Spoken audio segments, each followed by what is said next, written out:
मतलब 2 उंगली दूर है, और जो इस साइड का, जो राइट साइड का है, वो है 3 से 4 उंगली। तो अभी मुझे जाना है बाइक की इंश्योरेंस करवाने के लिए, जो कि अभी 6 मई को एक्सपायर हो गई थी। और दूसरी बात यह, मुझे ये कंफर्म नहीं है कि यार वो जो ओनर की इंश्योरेंस है या फिर बाइक की इंश्योरेंस है, मतलब एज ए ड्राइवर की इंश्योरेंस है कि फिर बाइक की इंश्योरेंस है, वो मुझे कंफर्म नहीं है। समथिंग 1500 रुपये समथिंग की इंश्योरेंस होगी।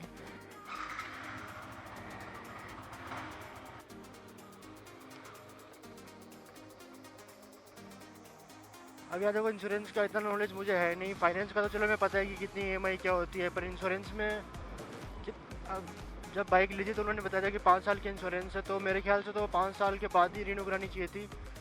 अगर आप में से किसी को पता है कि भाई इंश्योरेंस का क्या प्रोसेस है क्या नहीं है, तो आप कमेंट बॉक्स में मेरे को बता सकते हो। नहीं पता है भाई, कुछ टूट जाए नुकसान, कोई टूट फूट हो जाए, कोई नुकसान हो जाए, तो बस उसकी भरपाई हो जाती है, बस इससे ज़्यादा और कुछ नहीं है। अब वो कितने टाइम में रिन्यू होती है, और डॉक्यूमेंट्स में भी लिखा है कि भाई लाइबिलिटी क्लेम। तो लाइबिलिटी भाई किसकी है? जो ओनर है उसकी है या फिर बाइक की है?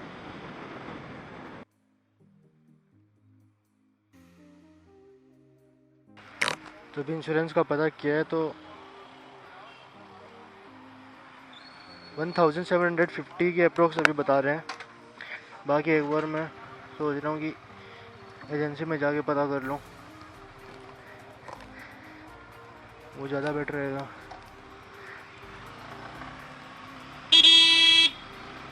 तो उन्होंने मुझे ये बताया था कि जो 5 साल की जो 5,000 की जो इंश्योरेंस हुई थी, जो स्टार्टिंग में बाइक परचेज़ के टाइम, वो हुई थी थर्ड पार्टी और फर्स्ट पार्टी दोनों इंक्लूडेड।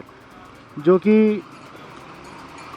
फर्स्ट पार्टी तो थी वो समथिंग 1700 रुपये थी, और थर्ड पार्टी वो 3,000 कुछ, मतलब इतना कोई अमाउंट था अप्रोक्स। तो फिर उसमें थर्ड पार्टी का ये था कि अगर मेरी बाइक से किसी का एक्सीडेंट हो जाता है, किसी अगले को, थर्ड पर्सन को किसी को चोट लग जाती है, तो उस तीसरे पर्सन की उसकी लाइबिलिटी के वो मतलब एक तरह से अमाउंट मिलता है। उसमें मेरा कुछ भी नहीं होता अगर मेरी फर्स्ट पार्टी की इंश्योरेंस अगर वैलिड नहीं है तो। और अगर मेरी वैलिड है तो फर्स्ट पार्टी और थर्ड पार्टी दोनों का उसमें मिलेगा। अब इन्होंने अपना चार्ज मिला के बताया है फिर, या फिर बिना चार्ज के बताया, वो तो मुझे कंफर्म नहीं है, पर उन्होंने मुझे बताई 1750 रुपये की इंश्योरेंस प्रीमियम।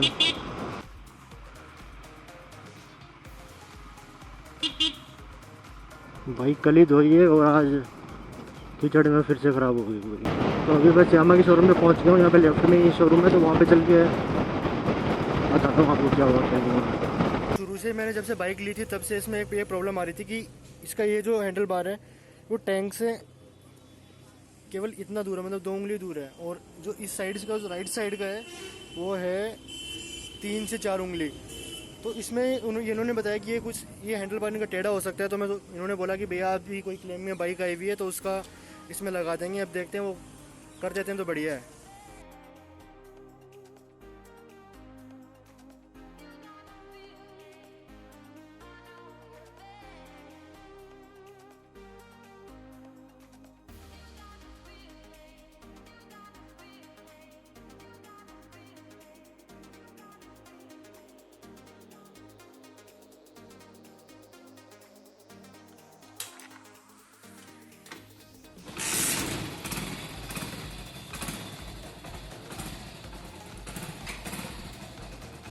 तो भाई एजेंसी से मैं आ गया था 4:30 बजे, अभी 4:45 हो रखे हैं। वहाँ पे मैं एजेंसी पहुँचा था 11 बजे। तो उस काम में, इंश्योरेंस वगैरह के काम के लिए वहाँ पे गया था। और दूसरा, मैंने हैंडल बार मैंने सेट करवाने के लिए उनसे बात की थी, तो उन्होंने भाई वो काम में लग गए थे, और उसमें फिर लग गए 5 घंटे लगभग। पता भी नहीं पड़ा कि उनके पास दूसरे कस्टमर आ गए, फिर थोड़ा बहुत उनका करने लगी, फिर कभी कभी पीछे मेरा करते, ऐसे ऐसे उन्होंने टाइम निकाल दिया। फिर एंड में उन्होंने बोला कि जैसी है अभी इसको वैसे ही रख लो, इंश्योरेंस करवा लो, और इसका क्लेम अभी सोच रहे हैं कि इसका क्लेम उठा लेंगे, इंश्योरेंस है। तो इंश्योरेंस वगैरह भी आज मैंने इंश्योरेंस नहीं करवाई है, मैं इंश्योरेंस कल करवाने वाला हूँ, क्योंकि मेरे पे एक इशू पड़ गया था कि मैं सोचा कि इंश्योरेंस, मेरे पास 2 ऑप्शन थे।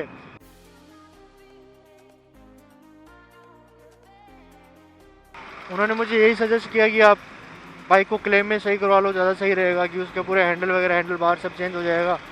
और अगर पहले उन्होंने बहुत ट्राई किया, देखो सही बताऊँ तो 5 घंटे तक मेरे सामने वो लगे रहे, और कभी हैंडल कभी इस साइड ज़्यादा झुक जाए, कभी इस साइड ज़्यादा झुक जाए, कभी टायर का अलाइनमेंट ख़राब हो जाए, कभी कुछ ख़राब हो जाए। तो उन्होंने लास्ट में मुझे यही कह दिया थकार के कि ना यार इसको चेंज कर देते हैं पूरे को, और अगर दिक्कत चेचिस की रही तो हो सकता है कि बाइक भी चेंज करनी पड़ जाए। और इंश्योरेंस के लिए तो आपको पता ही है 2-3 दिन के लिए बाइक को छोड़ना पड़ेगा, एक वो दिक्कत और है। अब भले मैं बाइक ना चला रहा हूँ पर मुझसे बाइक मतलब कहीं छोड़ी नहीं जाती, कुछ भी हो, भले वो थोड़ी बहुत ख़राब है, मैं थोड़ा बहुत तो कुछ भी खुद ही कर लेता हूँ घर पे ही, पर ऐसे बाइक एजेंसी में छोड़ना मुझे पता नहीं कहीं ना कहीं रिस्की सा लगता है। हाँ, तो मैं बात कर रहा था इस बाइक के स्टीयरिंग वगैरह के बारे में। तो उसमें हुआ क्या था कि उन्होंने, आपको मैं दिखाता हूँ, बाइक में ये वाला पार्ट की स्पेस ज़्यादा था, इस पार्ट का स्पेस बहुत कम था। तो उन्होंने क्या किया कि इसमें ये वाला पार्ट, इसमें जो क्या बोलते हैं इसका बार, इसकी जो पाइप होती है उसको चेंज कर दिया था। चेंज करने के बाद ट्राई किया तो भी सेम वही स्पेस रह रहा था। फिर उन्होंने क्या किया कि इसमें थोड़ा पाइप डाल के इसको उधर बेंड कर दिया, उस साइड में आगे की तरफ। बेंड करने की वजह से हुआ क्या कि जो इसके शॉकर होते हैं और इसका टायर होता है, इसका टायर का जो अलाइनमेंट था वो अलाइनमेंट बिल्कुल ख़राब हो चुका था। अब जैसे देखिए स्टीयरिंग आगे से बिल्कुल बिल्कुल सीधा है, पर अगर अपन टायर पे आते हैं तो टायर कहीं ना कहीं थोड़ा सा राइट साइड में बेंड है।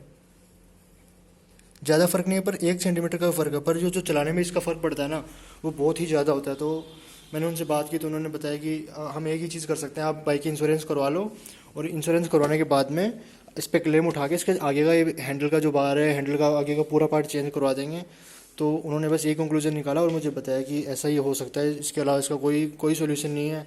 तो मैं कहा कि ठीक है, तो फिर मैं कल वापस वहाँ पे जाऊँगा, इंश्योरेंस करवाऊँगा।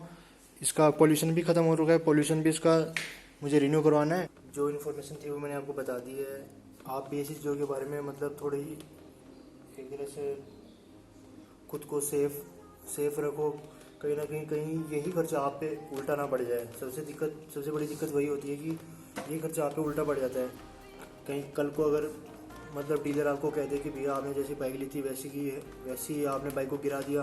उन्होंने मुझे यही बात कही थी कि आपने बाइक को गिराई, पर मैंने उन्हें सीधी बात कही कि भैया अगर मुझे बाइक लिए हुए 13 महीने हो गए हैं, अगर मैंने बाइक को गिराई तो मेरी बाइक पे एक तो स्क्रैच होगा, सिंगल स्क्रैच आप मुझे दिखा दो बाइक पे, मैं उसको वापस ले जाऊँगा, खुद से पे करके मैं बाइक पे काम करवा लूँगा, इसमें कोई इशू नहीं है। तो भाई मेरा वीडियो बनाने का मतलब यही था कि आपके साथ भी अगर ऐसी कोई भी सिचुएशन होती हैं तो आप जाके सीधा जैसी बात है अपने डीलर को बताओ कि भैया हमारी बाइक में ये डिफेक्ट है।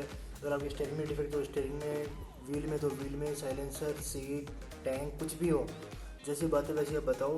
और सबसे मेन बात, आप बाइक लेते ही उस पर ट्रस्ट मत करो कि आपकी बाइक में कोई भी कमी नहीं है। ये बात आप मत सोचो, आपकी बाइक में कोई भी कमी हो सकती है जो आपको नहीं पता है। और मेरी बाइक में यही कमी थी कि मेरी बाइक का ये जो हैंडल बार है, एक साइड में स्पेस ज़्यादा, एक साइड में स्पेस कम है। तो क्या होता है, जैसे इसको यूटर्न में मारता हूँ तो मेरा ये मतलब थंब है उसमें बीच में पिसक जाता था, और चलती बाइक में हाथ छूट सकता है भाई, इसका कोई भरोसा नहीं है। तो फिर यही मैंने आज उनसे जाके बात की तो उन्होंने बताया कि आप इसको चेंज कर देते हैं। चेंज किया, चेंज हुआ नहीं। फिर वही जो मैंने आपको बताया, क्लेम वाला आप जो देखते हैं, क्लेम उठाते हैं, मिलता है, क्या होता है क्या नहीं होता है कुछ नहीं पता अभी आगे का। तो आज है 2 जून और इसका इंश्योरेंस का काम पूरा हो चुका है, जो कि मैं कल इसी चीज़ को मैंने डिले कर दिया था कि मेरे पास 2 ऑप्शन रह गए थे कि या तो मैं प्राइवेट कंपनी से कराऊँ या फिर मैं किसी पब्लिक कंपनी से कराऊँ। जैसे HDFC हो गया, ICI हो गया, तो उनसे कराने पे होता क्या था कि जीरो डेप्ट मुझे नहीं मिल रहा था। और all India insurance, the new India insurance company जो है, इसमें जीरो डेप्ट का इंश्योरेंस मुझे मिल रहा था, जो मैंने ODs की रिन्यू करवा ली है। तो मेरी इंश्योरेंस पॉलिसी जो है 1 साल की, आज 2 जून 2020 से लेके 1 जून 2021 तक रात तक ये वैलिड है। और इसका जो मेरा अमाउंट है 2109 रुपये, इसमें 100-150 रुपये वो अपना एक्स्ट्रा लेंगे चार्ज। और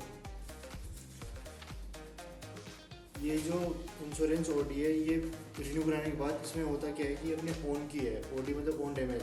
ओन डैमेज में क्या क्या इंक्लूड होता है, आपका बाइक का कोई भी डैमेज हो, आपका खुद का पर्सनल कोई भी डैमेज हो, आपसे रिलेटेड अगर कोई भी डैमेज होगा तो इसमें इसी में इंक्लूड होगा। और थर्ड पार्टी जो डैमेज होता है, मेरे ख्याल से वो भी इसमें होता होगा, पर उसका तो 5 साल का बाइक लोगे तो उसके साथ ही इसका इंश्योरेंस बन जाता है। अब मैं बात करूँ मेरे स्टीयरिंग के अलाइनमेंट की, तो वो उन्होंने मुझे बताया कि यही 8-10 दिन के बाद आप अपनी बाइक लेके आ जाओ और उसको क्लेम में करके 1 या 2 दिन में आपको पूरा रिपेयर करके वापस लौटा देंगे। तो मैंने उनसे यही पूछा कि मेरा फाइल चार्ज उसमें क्या रहेगा, मतलब मेरी तरफ से मुझे क्या अमाउंट पे करना पड़ेगा। तो उन्होंने मुझे साफ क्लियर कट एक बात बताई कि आपको अगर हमारी गलती से बाइक में ये मिस्टेक है, उन्हें पता था इस बात का, तो उन्होंने मुझे साफ बोला कि आपका एक पैसा नहीं लगेगा, आप बाइक लेके आओ, 2 दिन छोड़ो और आपको मतलब एक तरह से इंश्योरेंस में क्लेम उठा के आपको बाइक रिपेयर करके मिलेगी और आप अपनी बाइक को ले जाओ। उन्होंने मुझे कहा कि आपको बाइक हम एकदम ओके करके देंगे, आपको फिर भी कोई शिकायत हो तो आप हमें बता सकते हो। तो बाकी मैंने सोचा कि वीडियो अलग बनाने का कोई फ़ायदा नहीं, इसी में इंक्लूड कर देते हैं। तो आज का वीडियो बस इतना ही था। वीडियो को प्लीज़ लाइक कर देना, चैनल सब्सक्राइब कर देना। और ये चैनल पे आने के लिए थैंक यू।